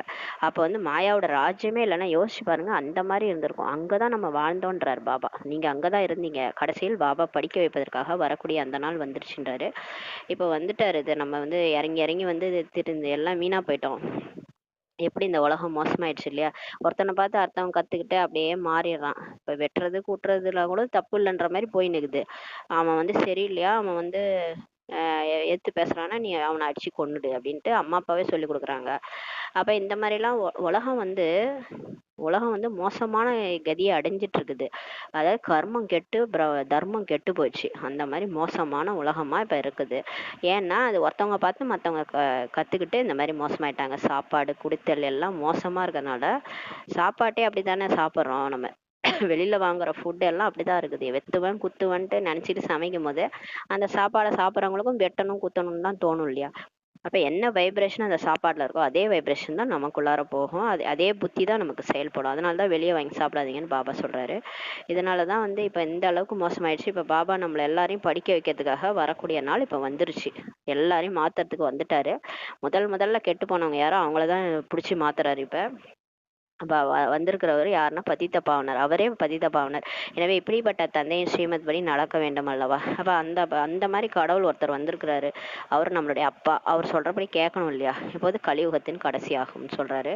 அதை சொல்லுவாங்க. ஆனா சில பழமொழி கடவுளே வந்தா கூட திருந்த மாட்டாங்கன்னு. அப்படிதான் நடக்குது. பிகேஸே அப்படிதான் இருக்கிறாங்க.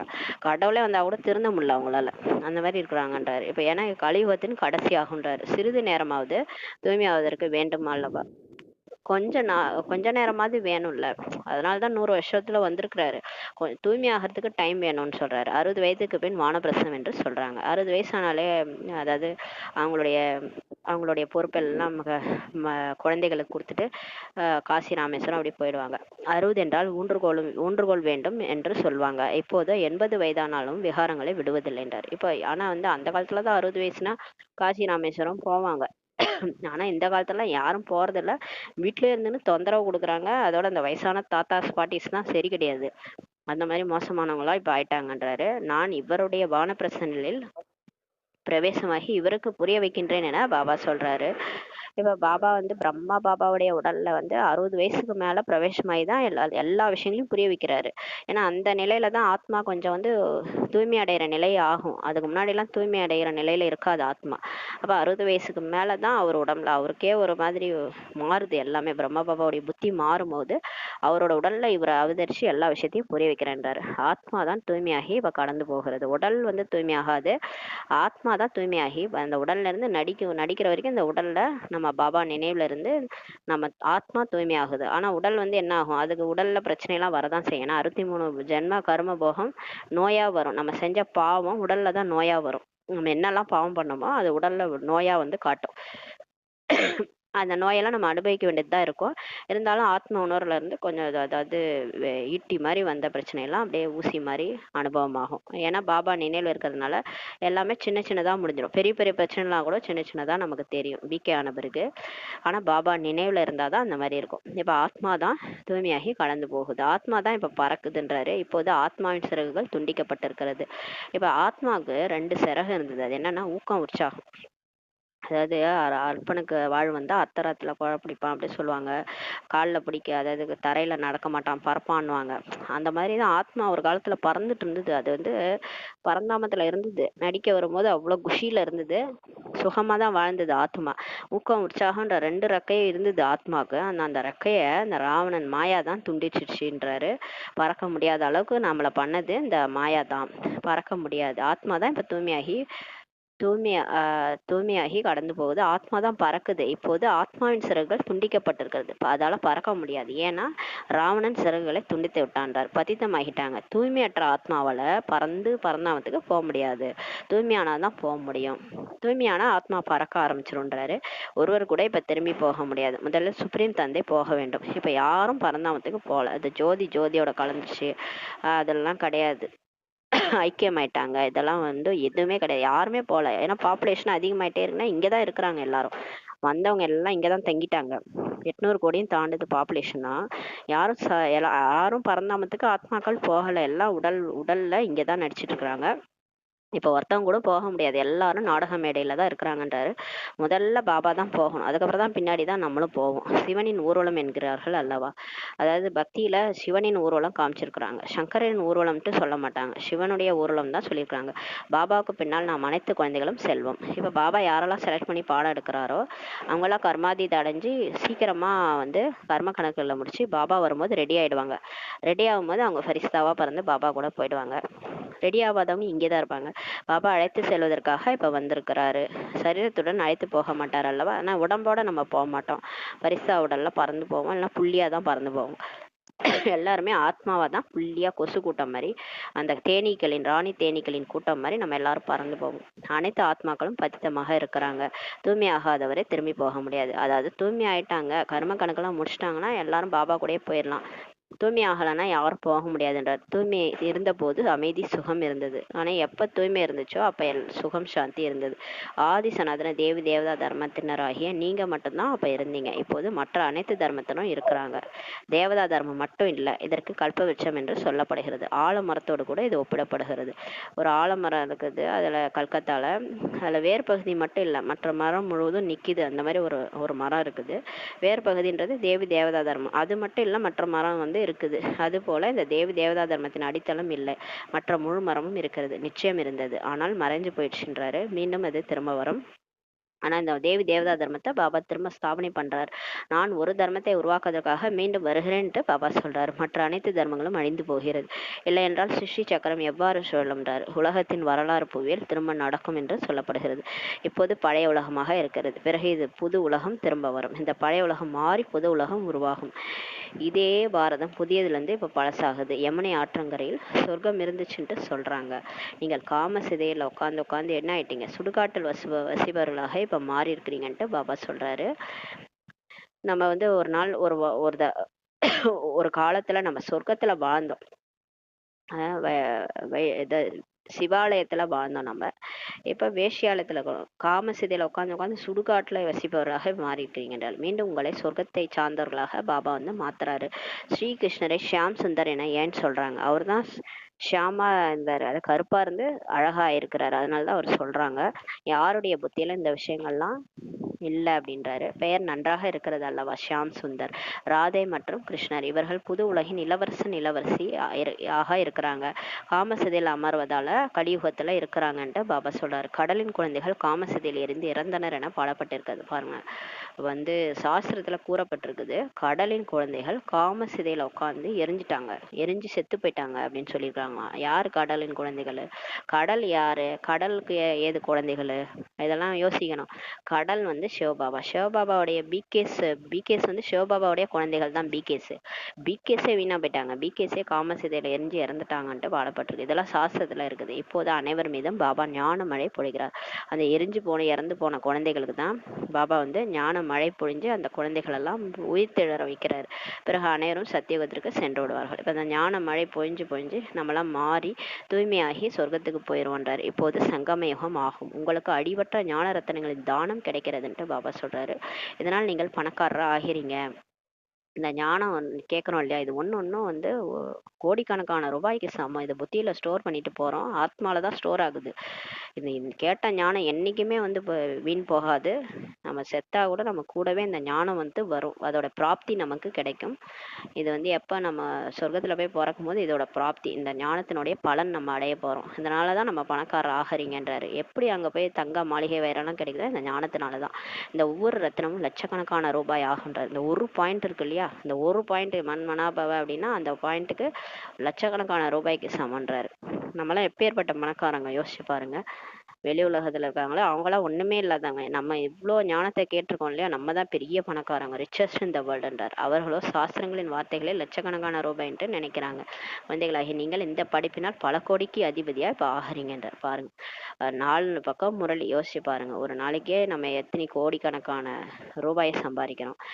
இந்த புத்தியில இந்த ஞானத்தை ஸ்டோர் பண்ணிட்டீங்கன்னா வேற லெவல் தான். அதுவும் நீங்க வாழ்க்கையில அதை அப்ளை பண்ணிட்டீங்கன்னா வேற லெவல் தான். லட்சுமி நாராயணன்லாம் வந்து பல கோடிகளுக்கு அதிபதி, பத்மாபதம் கோடிக்கு அதிபதி. ஏன்னா அவங்க அந்த அளவுக்கு ஞானத்தை ஸ்டோர் பண்ணி அதை வாழ்க்கையில அப்ளை பண்ணி பாபா நினைவுல சரீரம் விட்டுருக்குறாங்க. போன கல்பத்துல, இந்த கல்பத்துலயும் விடுவாங்க. அப்ப எப்பேற்பட்ட அதிபதி பாருங்க. அவங்க அங்க தங்கத்திலே வாழ்வாங்க. அவங்க தங்கத்துலதான் அப்படியே எல்லாமே தங்கத்துலதான் இருக்கும். சொர்க்கத்துல தங்க மாளிகை அப்படியே ஃபர்ஸ்ட் கிளாஸான உலகத்துலதான் லட்சுமி நாராயணன் வாழ்வாங்க. அவங்க வந்து ஆத்ம உணர்வுல இருப்பாங்க. அவங்களோட பிரஜைகளும் அப்படிதான் இருப்பாங்க. வருமானத்திற்கு மூலதனம் அல்லவான்றாரு. தான ரத்தினங்களை நீங்கள் தாரணை செய்றீங்க. இப்ப படிச்சா நீ நல்லா சொல்லுவாங்களா, நீ படிச்சா நல்லா சம்பாதிப்ப, ஏன்டா படிக்க மாட்ற, படிச்சா சம்பாதிப்ப இல்லடா அப்படின்னு. அதே தான் பாபாவும் சொல்றாரு, நீ படிச்சின்னா நல்லா சம்பாதிப்ப, இதுதான் வருமானத்திற்கு மூலதனம்ன்ட்டு பாபா சொல்றாரு. நீ முரளியை கேட்டாதான் நீ அங்க போயிட்டு 84 பிறகு நீ உட்காந்து சாப்பிட முடியுன்றாரு. நீ படிச்சினா நல்லா இருப்பன்றாரு. ஞான ரத்தினங்களே இப்ப தாரணை செய்யறோம், பையை நிரப்புகிறீர்கள். இப்ப நம்ம புத்தி என்ற பைய நம்ம நிரப்பிக்கிறோம். பிறகு அவர்கள் சங்கரை பார்த்து ஓ பம்பம் மகாதேவ் பையை நிரப்புங்க என கூறுகிறார்கள். அதாவது ஹிந்தியில ஒரு பாட்டு இருக்கு, பம்பம் ஜோலே ஜோலி பர்லோ அப்படின்ட்டு ஏதோ ஒரு பாட்டு இருக்கு.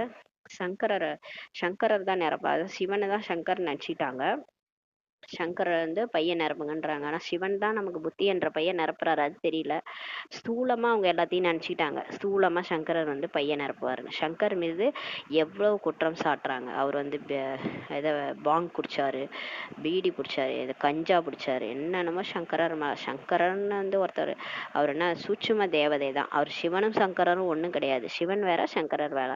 அவர் தேவதை. பிரம்மா விஷ்ணு சங்கரர் வந்து சிவனுடைய படைப்பு தேவதைகள். அவங்க பிரம்மா மூலமா படைப்பு, விஷ்ணு மூலமா பாலனை, சங்கரன் மூலமா விநாசம். இவங்களாம் தேவதைகள் தான். இது மாதிரி வேற பக்தி மார்க்கத்துல எல்லாத்தையும் குழப்பிட்டாங்கன்றாரு. பிரம்மா மற்றும் விஷ்ணுவினுடைய நடிப்பு இங்கேதான்றாரு. 84 பிரிவுகள் விஷ்ணுவுக்கு என்று சொல்லுவாங்க பக்தியில. லட்சுமி நாராயணுக்கு என்று சொல்லுவாங்க என நீங்கள் அறிகிறீர்கள். நீங்கள் பிரம்மாவிற்கு என்று கூட கூறுவீர்கள். சரி என்ன தவறு என்ன, பிரம்மா மற்றும் விஷ்ணுவின் பாகம் என்ன என்பதை பாபா தான் வந்து நமக்கு புரிய வைக்கிறாரு. நீங்களே தேவதைகளாக இருந்தீங்க, சக்கரத்துல சோண்டு வந்து பிராமணனாகி இப்போது மீண்டும் நீங்க தேவதை ஆகிறீங்க. இங்கேதான் அனைத்து பாகமும் நடிக்கப்படுகிறது. உங்களோட பாட்டு நீங்க இந்த பூலோகத்துலதான் நடிக்கிறீங்கன்றாரு. நீங்க ஒன்றும் வானத்துலலாம் நடிக்கல. செத்தா சொர்க்கத்துக்கு போயிட்டாங்க, வானத்துல போயிட்டாங்க. வானத்துல ஒண்ணுமே இல்லை, பூமியே வானத்துலதான் தொங்கிட்டு இருக்குது.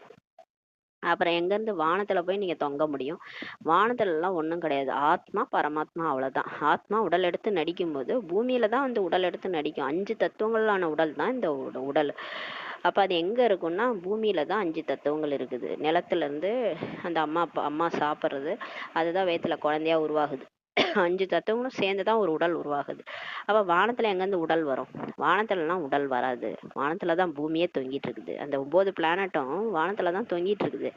இதை என்ன இதெல்லாம் புரிஞ்சுக்காம பேசுறாங்க பாருங்க. வானத்துல சொர்க்கம் இருக்குன்னா எங்க இருக்குது? இவங்க போய் பார்த்தாங்களா? பார்த்த மாதிரி பேசுறாங்க. இதே பூமியில தான் சொர்க்கம் இருக்குது, இதே பூமியில தான் நரகமும் இருக்குது. அது வந்து சொர்க்கமா இருக்கும்போது நரகம் இருக்காது, நரகமா இருக்கும்போது சொர்க்கம் இருக்காது. இப்ப நரகமா இருக்குது.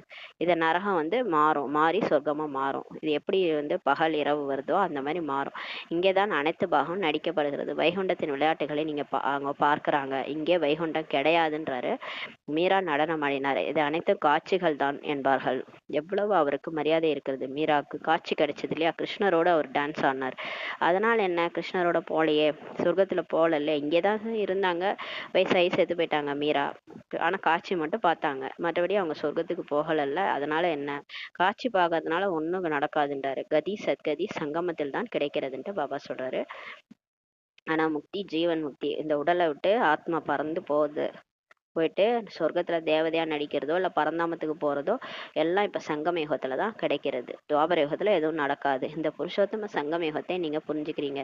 இப்போது பாபா மூலமாக நம் மனுஷன் வந்து தேவதையாக மாறிட்டு இருக்கிறோம். விராட ரூபத்தின் ஞானம் கூட வேண்டும் அல்லவா? சித்திரத்தை வைக்கிறார்கள், எதையும் புரிஞ்சுக்கிறது இல்ல. அகாசுரன் பகாசுரன் என்பது சங்கம யுகத்தின் பெயர்கள் ஆகும். பஸ்மாசுரன் கூட பெயராகும். அதாவது இந்த கிருஷ்ணருடைய கதையில அகாசுரன் பகாசுரன் எல்லாம் காமிச்சிருக்கிறாங்க. அதெல்லாம் அந்த மாதிரி அசுரர்கள்லாம் இப்பதான் இருக்கிறாங்க. குழந்தைய கொலை பண்றவங்க, இந்த கணவனை கொலை பண்றவங்க, குக்கர்ல வச்சு அவிக்கிறது, சூட்கேஸ்ல கட்டி போடுறது, இந்த மாதிரி அகாசுரன் பகாசுரன்லாம் நம்ம இங்கே தானே பாக்குறோம். என்ன மாதிரி கொலையெல்லாம் பிளான் பண்ணி பண்றாங்க? எல்லாம் இங்கதான் நடக்குது. அந்த அசுரர்கள்லாம் இங்கதான் இருக்கிறாங்கன்றார். காமசிதையில வந்து பஸ்மமாகி விட்டான்ட்டு பஸ்மாசுரன்றது வரம் கொடுத்த தலையில கைய வைக்க போனான். அப்புறம் அவனே அவன் தலையில அவன் கைய வச்சு அவன் எரிஞ்சு போயிட்டான்ட்டு சொல்லுவாங்க சாஸ்திரத்துல. சிவன் தலையில கைய வைக்க போயிட்டான் அவன். சிவன் தான் வரம் கொடுத்தானா, சிவன் தலையில கை வைக்க போயிட்டான். அப்புறம் ஏதோ விஷ்ணு வந்து தடுத்து டான்ஸ் ஆடி அவன் தலையிலேயே அவன் கையை வச்சுக்கிற மாதிரி பண்ணி அவனை எரிச்சிருவாரு விஷ்ணு. அந்த மாதிரி ஒரு கதை இருக்குது. ஆக்சுவலா நம்ம தலையில நம்ம சூனியம் வச்சுக்கிறோம்னு சொல்லுவாங்க பாருங்க. உன் தலையில நீ சூனியம் வச்சுக்கிறோம். அந்த மாதிரி காம சிதையில போறோம்னா நம்ம தலையில நம்மளே சூனியம் வச்சுக்கிறதா அர்த்தம். நம்மளே எரிஞ்சு போயிடுவோம்னு சொல்றாரு பாபா. காமத்துல யார் போறீங்களோ அவங்க நீங்களே எரிஞ்சு போயிருங்க. ஆத்மால சக்தியே இருக்காதுன்றாரு. ஆத்மால இருக்கிற ஃபுல் சக்தியும் போயிடும். அதனால காமசிதையில் அமர்ந்து அமர்ந்து பஸ்மாகிட்டான்றார். நான் அனைவரையும் மீண்டும் ஞான சிதையில் அமர வைத்து இப்போது அழைத்து செல்கிறேன்ட்டு பாபா சொல்றாரு. அந்த மாதிரி எரிஞ்சு போன ஆத்மாக்கள், அந்த மாதிரி ஆத்மாக்கள், சக்தியே இல்லாத ஆத்மாக்களை தான் பாபா இப்ப கூப்பிட்டு ஞானத்தை சொல்லி மாத்திட்டு இருக்கிறேன், கூட்டிட்டு போறேன்றார். ஆத்மாக்கள் அனைவரும் சகோதரர்கள், இந்த சீனா சகோதரர்கள், இந்த முஸ்லிம் சகோதரர்கள் என்று சொல்றாங்க. இப்போது சகோதரர்கள் கூட தங்களுக்கும் சண்டையிட்டுக் கொள்கிறார்கள். எல்லாரும் சகோதரர்கள் சொல்றாங்க. ஆனா அமெரிக்கா, ரஷ்யா, சீனா, இந்தியா, சீனா, சைனா எல்லாம் சண்டை போட்டுக்குது. ஏன் சகோதரர்களோட சண்டை போடுறீங்க அப்படின்னு பாபா கேட்கிறாரு. ஆத்மா தான் கர்மத்தை செய்கிறது அல்லவா, ஆத்மா சரீரத்தின் மூலமாக சண்டையிடுதுன்றாரு. அப்ப எல்லாமே ஆத்மாலதான் பதியுது. உடம்பா சண்டை போடுது, ஆத்மா தான் அந்த உடம்பு மூலமா சண்டை. உடம்புல உயிர் இருக்கிறது தானே அந்த உடம்பு வந்து ஓவரா ஆடுது. உயிர் போயிடுச்சுன்னா அந்த உடம்பு எப்படி கிடக்குது, பணம்ன்றாங்க இல்லையா, அப்படியே கட்டை மரக்கட்டை மாதிரி கிடக்கும். அது ஒண்ணுமே கையை செய்யாது காலை செய்யாது. அப்ப அந்த அந்த உடம்புல உயிர் இருக்கிற வரைக்கும் பாருங்க, உயிர் போகாத வரைக்கும் அந்த யார் அந்த உடலை இயக்குறது, அந்த உயிர் தான் இயக்குது. அந்த உயிர் தான் பண்ணுது எல்லா வேலையும். அந்த ஆத்மா தான் பண்ணுது, அந்த உடல்ல இருந்து எல்லா பாவத்தையும் பண்ணுது. அடிக்கிறது, உதைக்கிறது, குத்துறது, இதெல்லாம் யார் பண்றது, ஆத்மா தான் பண்ணுது. அதனாலதான் சொல்றாரு, நீ நல்ல கர்மம் பண்ணுன்றாரு நம்மள. ஆத்மாவில் தான் இப்ப பாவம் சேருது, ஆகவேதான் பாவ ஆத்மா என்று சொல்லப்படுதுன்றாரு. பாபா எவ்வளவு அன்போடு இப்ப நமக்கு புரிய வைக்கிறாரு பாருங்க. ஆத்மாலதான் பாவம் சேருது. பாவ ஆத்மான்னு கூட ஆத்மாவை தான் சொல்றோம், சரீரத்தை சொல்ல மாட்டோம்.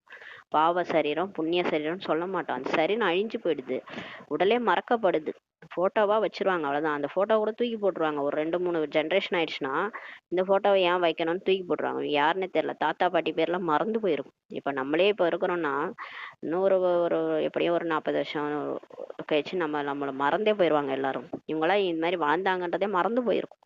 அந்த மாதிரி உலகத்துல என்ன நம்மளை வச்சுக்கிட்டு பூஜையா பண்ண போறாங்க, எதுவும் பண்ண மாட்டாங்க. இந்த போட்டோ இந்த உருவம் எல்லாமே மறந்து போயிடும் இல்லையா.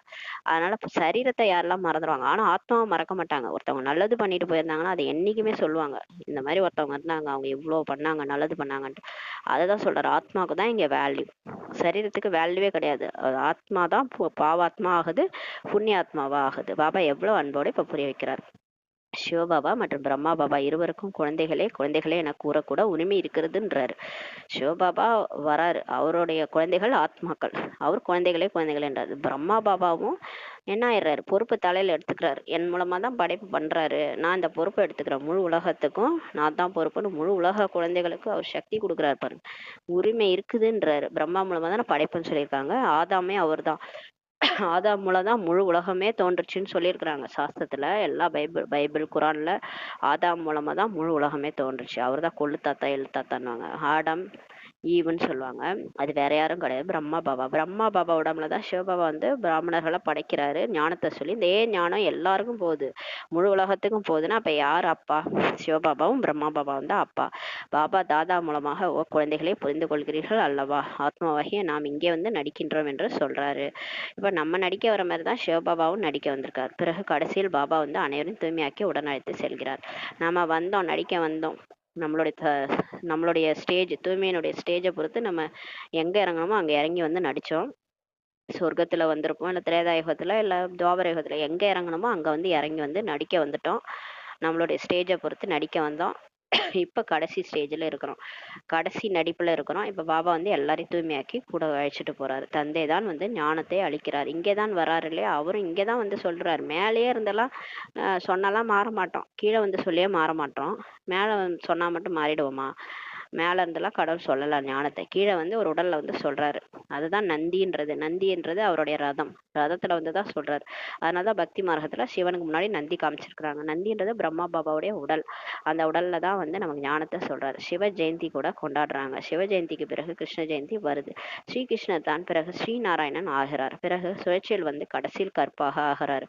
பிறகு பாபா வந்து வெள்ளையாக அந்த கிருஷ்ணரை மாத்துறாரு. நீங்கள் பிராமணன் வந்து இப்ப தேவதை ஆகிறீங்க. பிறகு படியில் இறங்குவாங்க. நம்ம தேவதை ஆனாலும் திரும்ப இந்த டிராமா அப்படியே பேன் மாதிரி நவுறுது இல்லையா, தேவதை நடிப்பை முடிச்சுட்டு அப்படியே சத்திரியராயி அப்புறம் வைசியராயி அப்படியே நம்ம படியில இறங்குறோம்.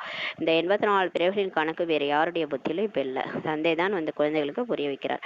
கடைசியில் பக்தர்களின் வழக்கு குறித்து கேட்கப்படுகிறது. பாடல் கூட கேட்டீர்கள் அல்லவா, ஓ பகவான் எங்களுக்கு பக்தியின் பலனை வந்து கொடுங்கள் என்று அழைக்கிறாங்க. பக்தி செஞ்சு செஞ்சு கடவுளை கூப்பிடுறாங்க, வந்து எனக்கு காட்சி கொடு அப்படின்ட்டு. அதனால கடைசியா காட்சி எல்லாம் காட்டுவாரு.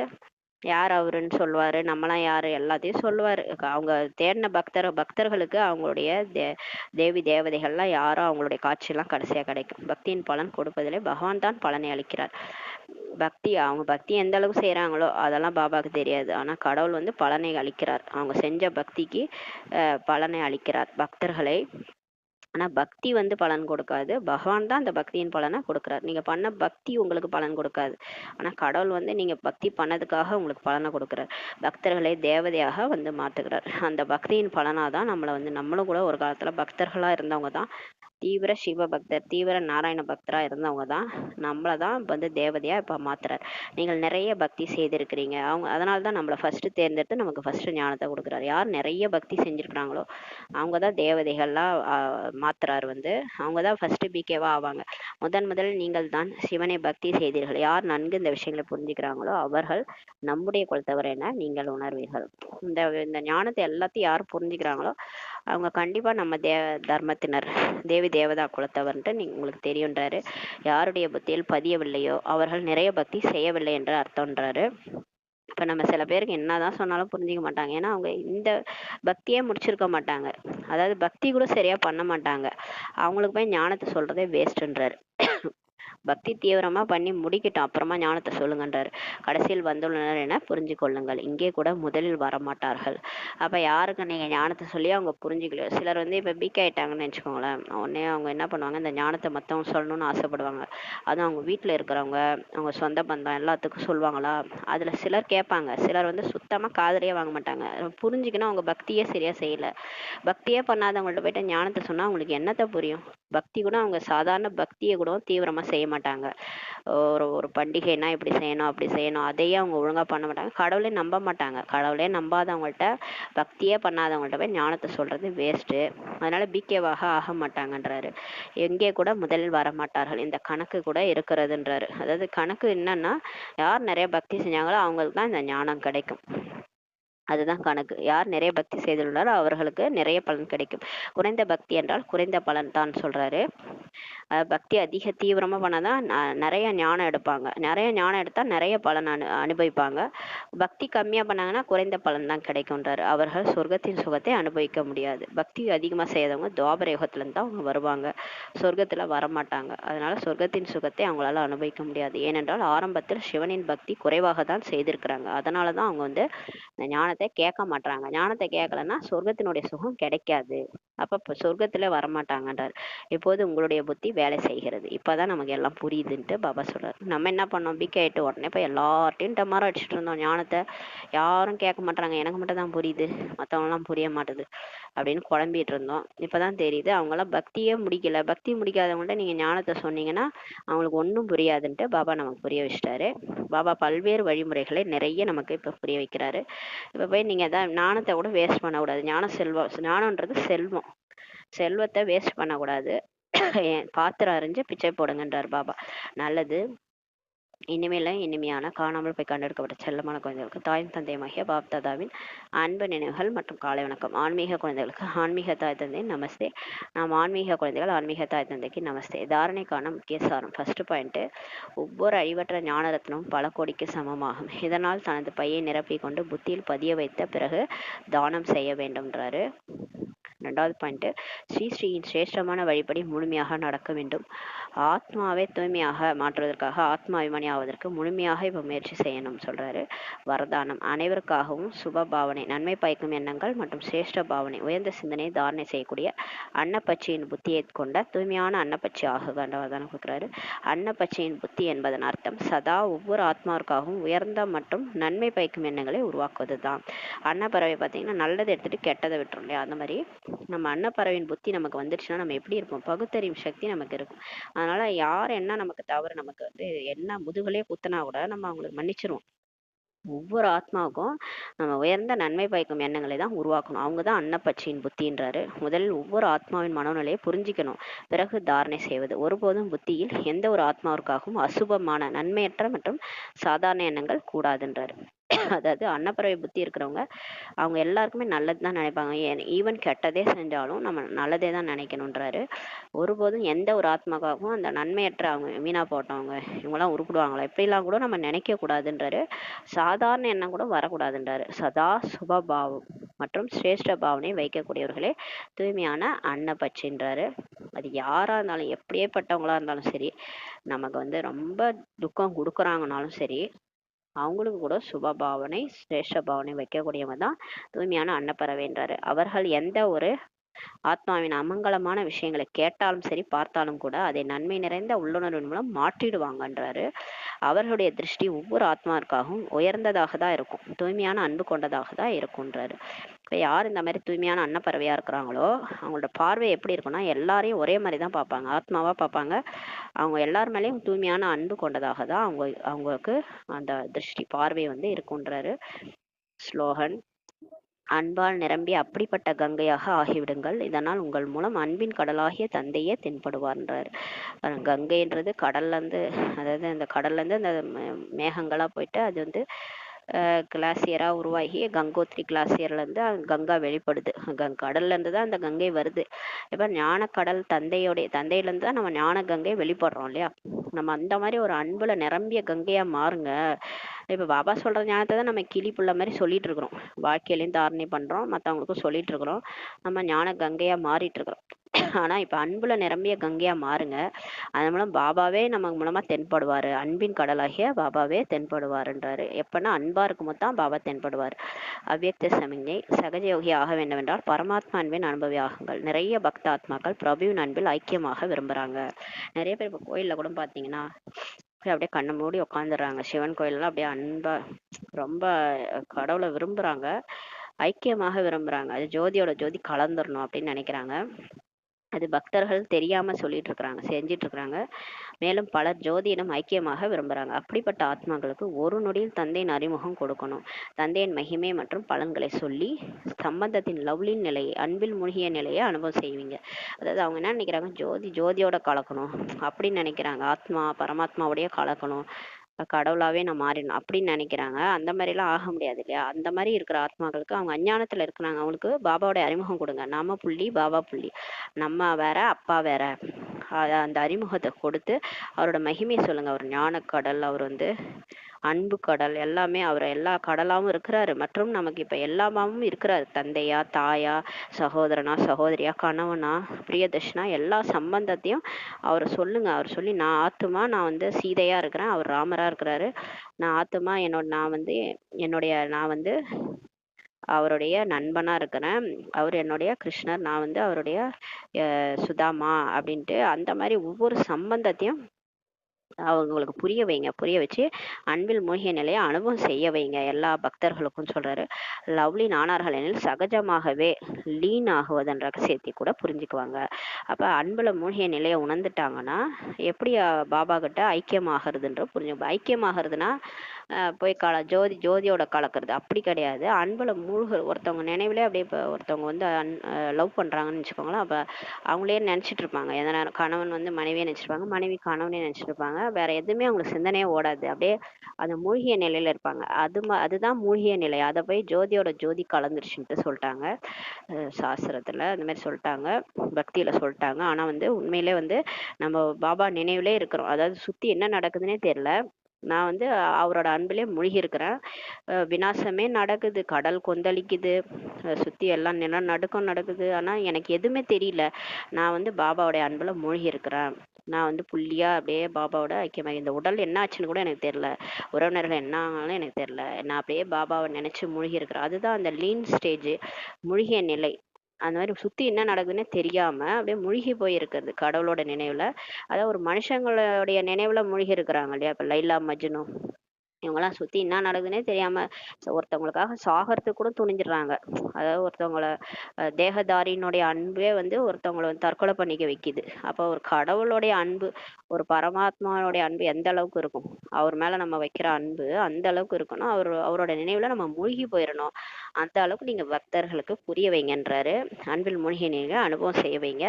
அவங்களும் அன்பில் மூழ்கிட்டாங்கன்னா ஐக்கியம் ஆகுவதற்கான ரகசியத்தை புரிஞ்சுக்குவாங்க. எது ஐக்கியம், உண்மையான ஐக்கியம்ன்றது புரிஞ்சுக்குவாங்க. புரிஞ்சுக்குவாங்க. அதாவது ஆத்ம உணர்வுல வந்துட்டு பாபாவை நினைக்கிறது தான் ஐக்கியமாகிறது அப்படின்றத புரிஞ்சுக்குவாங்க. மற்றபடி ஜோதியோட கலக்காது, கடவுளோட போயிட்டு ஐக்கியமாகிறது இதெல்லாம் நடக்காது. நம்ம தனி, அவர் தனி, அவர் வேற நம்ம வேற அப்படின்றத புரிஞ்சுக்குவாங்கன்றாரு. ஓம் சாந்தி. நன்றி பாபா, நன்றி ராமா, நன்றி பரிவாரம். ஓம் சாந்தி.